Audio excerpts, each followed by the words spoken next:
Cyril Ferraud rejoint l'aventure un dimanche à la campagne, le 3 décembre 2023. Bien évidemment, les téléspectateurs ne peuvent plus se passer de lui. Il est certainement présent sur tous les fronts.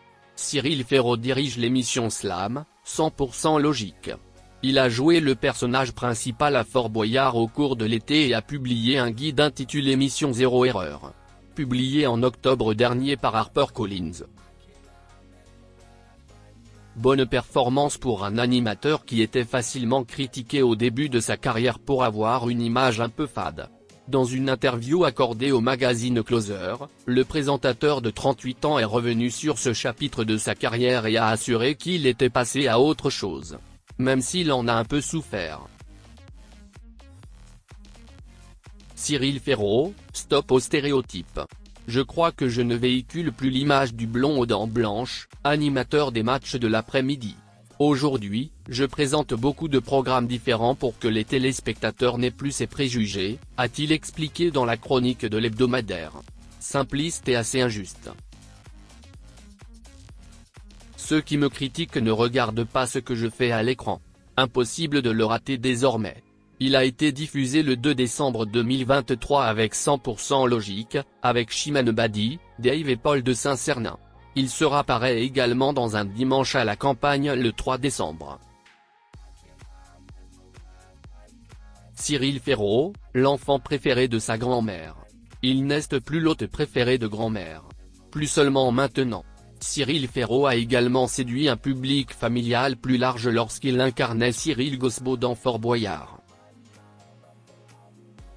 J'apprécie ma chance de pouvoir parler aussi bien aux plus jeunes qu'aux plus âgés. Cela arrive rarement dans mon travail, souligne-t-il. Je ne peux pas vraiment acheter du pain le week-end, visiter des musées ou aller au restaurant. Aller au cinéma sans porter de chapeau. Mais je ne me plaindrai certainement pas car 99,9% du temps. Il était connu pour être un homme très discret et réservé, préférant se concentrer sur sa carrière d'acteur plutôt que sur sa vie personnelle. Robert Hollis était marié à une femme nommée Jacqueline, mais il n'y a pas beaucoup de détails sur leur relation et sur leur vie de famille.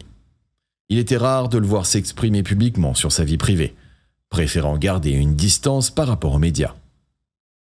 Hollis était connu pour sa passion pour la comédie et son dévouement à son travail d'acteur. Il semblait accorder une grande importance à sa carrière et à son art, ce qui peut expliquer pourquoi il était relativement réservé sur sa vie personnelle. Malheureusement, Robert Hollis est décédé le 6 novembre 2007 à Paris, en France, à l'âge de 86 ans.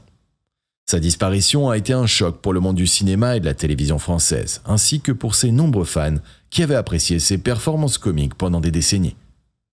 Sa mort a été suivie d'un hommage rendu par ses pairs et par le public. Il a été salué comme l'un des grands acteurs comiques français ayant apporté joie et rire à de nombreux spectateurs à travers ses nombreux rôles mémorables au cinéma et à la télévision. Bien que Robert Hollis ne soit plus parmi nous, son héritage artistique perdure. Ses films